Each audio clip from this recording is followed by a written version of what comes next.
Уважаемые жители Балтасинского района, в связи с резким увеличением случаев коронавирусного заражения в нашей стране, республике, а также на территории нашего района, напоминаем о необходимости ответственного подхода к соблюдению режима самоизоляции и комплекса ограничительных мер, направленных на сохранение жизни и здоровья граждан нашей республики.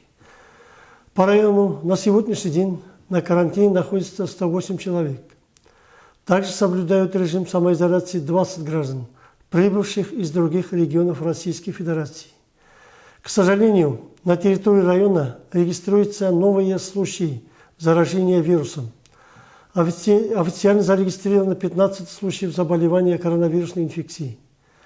Учитывая сложившуюся ситуацию, необходимо соблюдать меры личной безопасности, носить маски и перчатки в общественных местах, магазинах, аптеках и банках.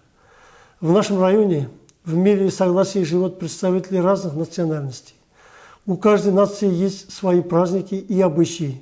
Сегодня верующие мусульмане соблюдают священный пост Рамадан. Христиане отмечают Радоницу.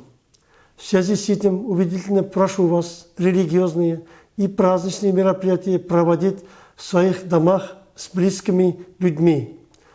Как бы это сложно ни было, также необходимо минимизировать числа присутствующих на похоронах и погребальных мероприятиях. Скоро 1 мая, праздник весны и труда.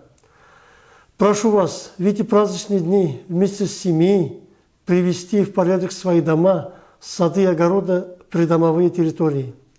Уверен, что в это непростое время мы все будем ответственными людьми и проявим заботу, обеспечим наше безопасное будущее.